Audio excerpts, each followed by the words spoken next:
একদা এক রাজ্যে এক রাজা বনে কাঠ কাটার জন্য কয়েকজন কাঠুরি নিয়োগ দিতে চাইলেন। সবার মধ্যে একজন কাঠুরি খুব দ্রুততম সময়ে অন্যদের তুলনায় অনেক বেশি কাঠ কেটে দেখালো। এতে রাজা অনেক খুশি হয়ে তাকেই প্রধান কাঠুরি হিসেবে নিয়োগ করলেন এবং পুরস্কৃত করলেন।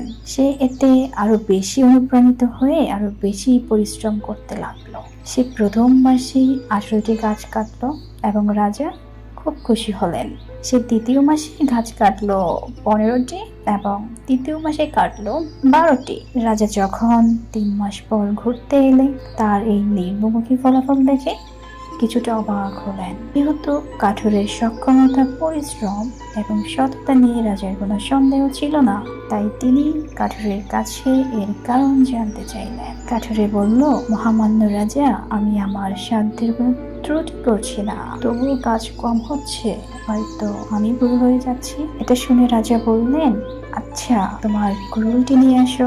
রাজা কুড়ুলটি দেখলেন এবং কাঠুরেকে জিজ্ঞেস করলেন, এই মাসে শেষ কবে কুড়ুলটিতে ধার দিয়েছিলে বলো তো?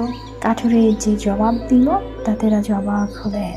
কাঠুরে বলল, সে হুজুর, প্রতিদিন বেশি থেকে বেশি কাঠ কাটার জন্য গত 3 মাসে কুড়ুল ধার দেওয়ার পেছনে সময় দিতে পারিনি। এখন রাজা এবং কাঠুরে দুজন গাছ কাটার পরিমাণ কমে যাওয়ার কারণ বুঝতে পারলেন।